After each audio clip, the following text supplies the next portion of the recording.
now to our senators that are here. Durbin, you're the #2 senator on the Democratic side. How far apart are you with the Republicans to reach a deal? Well, I think there still is a chasm there. There's work to be done and not much time left. And it's interesting that it does come down to two very basic issues. One is what percentage of the wealthiest people in America will pay a higher tax rate? And secondly, how many of the richest Americans who pass away should be spared paying extra for estate taxes? So from the Republican side, those remain their highest priorities. Protecting the highest income individuals from tax increases and protecting up to 6,000 estates a year from paying an additional $1 million. That's what this is about. We see it differently. What's at stake as far as we're concerned are 98% of the American families, working families and middle income families, who shouldn't see their taxes go up on January 1st. That's our highest priority. And as the president added, the 2 million who would lose unemployment benefits immediately if we don't act to change that between now and the deadline. So you say there's a chasm. You don't think there'll be a deal today? I wouldn't go that far. I've been around Washington long enough to know that it takes a deadline, it takes a lot of sweat and a lot of worry, and people reach a point where they finally say, all right, let's try to find a way through this. It's happened before, it could happen again. Are Democrats willing to raise that threshold from $250,000 to $400,000 or $500,000? Well, each time you raise it, you are adding more to the deficit in terms of what we're going to face later on. Tom and I know this. We've been working, this amazing Washington Odd couple's been working on this for a long time. But each time you decide that you're going to protect some of the higher income Americans from paying more in taxes, it imposes more of a burden to cut spending, to reduce expenditures in Medicare and other areas. It becomes very problematic for a lot of working families. Senator Coburn, what are you hearing from your Republican leader? Has he come up with a deal? We haven't heard anything. Just minimal in terms of what's going back and forth. I think they're far apart. I don't think anybody knows what's going to happen. The odds are that we've not seen the leadership on either side of the aisle to solve this problem. And why would we think that we're going to see the leadership in the next 24 hours to solve the problem? But I would take issue with Dick. The characterization is where no matter where we raise taxes, what's going to happen to the money? We're going to grow the government with it. We're not going to reduce the deficit because we refuse to solve the bigger problems like saving Medicare, ensuring Social Security disability. We're not going to use that money to do anything except continue to grow the government. So the characterization is that we're wanting to protect. What we're wanting to do is to make sure we have a dynamic economy. And I have no problems. I've been out there for a long time with saying those that are making more ought to contribute more. But where does the money go? And what do you do with the money? Do you do something with the money that will actually get us further down the road and fix our ultimate long-term problem, which is we're bankrupt? And we went off the cliff 2 years ago when we covered 90% of our debt to GDP. And by the way, if you actually look at it the way every other country, our debt to GDP right now is 120%, not 90%, not 100%, it's 120%. So if you look at that and what's ultimately going to happen, one last fact, the average Greek citizen debt for their country is $36,000. We're at $51,000 per person in this country. We're becoming Greece. And we have a government that we're willing to pay the taxes for 65% of the cost of it. We need to change that. And we need both. We need to do both. Well, I'm glad you brought that up. And we're going to talk about the long-term fiscal challenges because I want to talk with both of you about that. But we're not even there. We're just dealing with this little short-term patch that you can't even get an agreement on. What does that say about what's happened here in Washington and the real lack of confidence among the American people that the body that you guys serve in is just broken? Well, it is, and it needs to change. Tom and I were part of the Simpson-Bowles Commission. We both voted for it. This conservative Republican, this progressive Democrat, we both voted for it, and we've worked on this for 3 years. There is room for compromise and room for agreement. Here's what we ran into the problem with. 40% of deficit reduction in Simpson-Bowles came from additional revenue, 40%. And when we said to Speaker Boehner, you've got to come up with revenue, He said, I'll come up with a plan that protects those making less than $1 million. He couldn't sell the Republican caucus.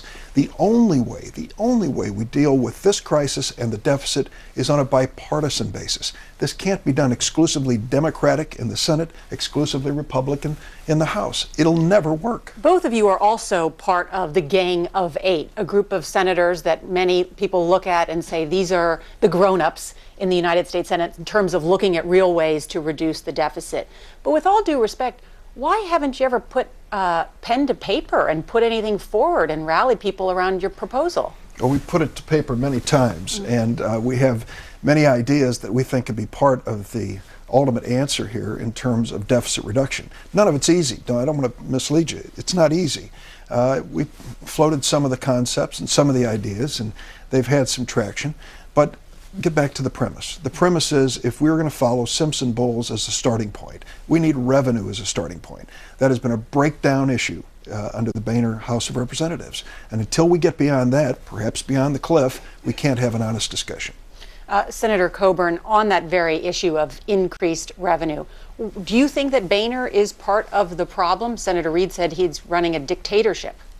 No, I don't think so at all. I think that, the frustration in the House, and I'm not known as a non-conservative, is that they passed a lot of things that there hadn't been action on in the Senate. And that's the majority leader's prerogative. But if you take it and then bend it to the will of the Senate and send it back, that's how you get compromise. To not move things and not ever establish the process. I think Speaker Boehner has done a good job with the members that he has. I think they made a mistake in not supporting the Plan B because we would have modified it and we would have sent it back, and then they would have had to make a decision on it. But the basic fact is the government's twice the size it was 11 years ago. And nobody in Washington is doing anything to fix the growth of government to where we have one that we can afford. And, we're going to have to grow at 8 or 9% if we think we can outgrow it. That isn't going to happen. So we have to do the things. We have to modernize Medicare. We have to actually achieve some real savings that won't change health care, but will actually save some money. Do you think there's an advantage to going over the fiscal cliff? I think there are a couple of advantages. There's a lot of disadvantages. One of the advantages will be that the American people are going to see what the real cost of their government is. The actual real cost for both the very wealthy, the very, very low will have minimal impact on it. It's about $200 a year. But for the very, very wealthy, and that's one of my criticisms of the tax code. One of the things we did in the Simpson-Bowles was a reform of the tax code. What people don't realize is the well-connected and well-heeled in this country take most of the advantage of all the deductions and all the giveaways in the tax code. To reform that would redirect capital, which would generate growth, which would generate more revenue. So unless you reform the tax code in a way that will create capital formation, you're not going to do anything. Raising taxes doesn't do that. Well, why should there be any confidence that you'll ever get that done? I mean, this idea that you're just going to once again have a small fix if you even get that here. You're going to continue to have the budget battles in 2013 because this won't deal with any of the spending issues. It won't deal with any of the entitlement reform, tax reform, all the hard issues. Won't even deal with the debt ceiling. You'll just have to refight all these things again in 2013. I think it comes down to this. The president is committed to this. He proposed a plan to Speaker Boehner for real deficit reduction, and unfortunately that negotiation fell apart. But the president is still committed. That's important. Secondly, Tom and I believe that, honest to goodness, if we come to grips with this deficit issue and come up with a responsible bipartisan answer to it, it will not only put our fiscal house closer to being in order, it's going to spring this economy forward. Take a look around the world. Where would you invest in the world? What is the best world currency? Even with all our problems, it's still the U.S. dollar. Think of what it would be if there was confidence that we were dealing with our debt, that we came to grips with it on a bipartisan basis. So that will trigger the kind of growth, business creation, job creation, that I think will help us ultimately resolve our deficit issues and resolve the wealth problems we have in this country. I want to just show both of you and remind our viewers too a pie chart which essentially shows our federal budget and where we spend our money, because I think it's important to know where money goes, taxpayer money. And you look at it and just about half goes to entitlements. And then you see education in green there is just a small chunk of what we spend money on. Then the defense is a large chunk as well. have to ask you, Senator Durbin, because you have said, even in a grand bargain, that we shouldn't be tackling entitlements. How can you be serious about deficit reduction if you're not willing to take on Medicare? Nora, I tackled them with Simpson Bowles. We need to tackle them again. What I said was, in the last few hours before the fiscal cliff, don't make program policy changes in Medicare that you're going to live with for a decade or beyond. Reflect on this. Yesterday, 10,000 Americans reached the age of 65. Today, another 10,000. Tomorrow, another 10,000, and every day for the next 18 years. These people have paid in for a lifetime into an insurance program called Social Security and into Medicare. And they are expecting the benefits they paid for. And frankly, we have to resolve, as Tom said, how are we going to come to grips with the growing health care costs in Medicare and in Medicaid and still keep our promise to these people? So yes, we need entitlement reform. Let's do it in a calm, thoughtful way, using something like a Simpson-Bowles Commission on Social Security, for example, to come up with 75-year solvency. Yeah, another thing that too, the Pew Economic Policy Group did a study this weekend about how much it's going to cost to make all these tax cuts permanent. Again, the Bush tax cuts. If you did all of them, it would be $3.1 trillion over the next 10 years. It was just the tax cuts for those making under $250,000. We're looking at an additional $2.3 trillion. I mean, Democrats are willing to go along with those for under $250,000, and that's a big expense or cost or loss of revenue, however you want to look at it. How can you vote for those, extending those, and not have additional spending cuts? You can't. Look, so will you vote for on Monday, if it gets down to Plan D, what Nancy called Plan D, where you just have to vote to extend the tax cuts, would you vote for that? It depends on what the deal is and what's in it. A couple of points.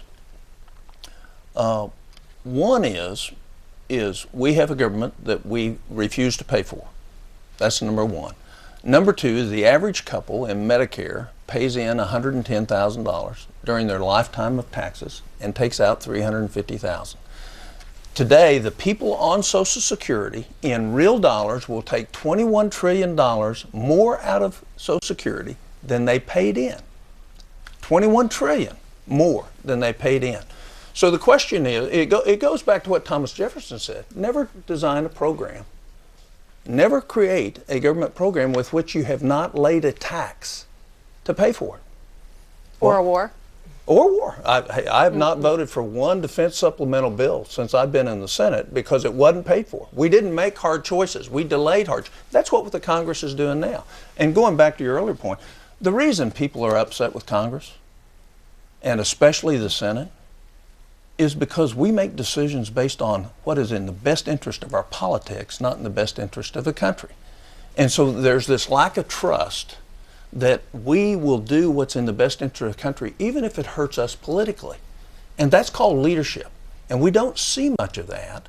And that's not a partisan statement. That's both sides. When we look at a parochial interest more important than the interest of the nation, which is exactly the opposite of why the Senate was created in the first place, why we had a bicameral legislature, you see why we have such low esteem in the voters, from the voters. Let me turn quickly to, you both served with Nebraska Republican Senator Chuck Hagel, who's been mentioned as a choice for Defense Secretary. Senator Coburn, would you vote for him? I cannot vote for Chuck Hagel.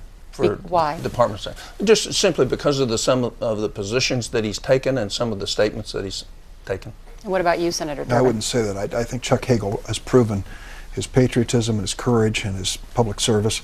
2 Purple Hearts in Vietnam. This man deserves more than just a hearing. He deserves our respect for the service he's given our country in the military and in the Senate, and to disqualify him for statements that were made, I think he at least deserves a hearing and an opportunity. That's not the only reason to disqualify him, is he does not have this experience to manage a very large organization like the Pentagon. And we've actually had, I think Leon Panetta has done a wonderful job. I supported his nomination. He did have a lot of experience prior to coming there. And if there's a place that we need great management, it's the Pentagon and a great manager. Senators Coburn and Durbin, good luck today. We know it's a busy day this Sunday, a key day. We actually had breakfast together. I think the American people wish you luck too with your gang of 8. Thank you so much. We appreciate it. And we'll be back in 1 minute.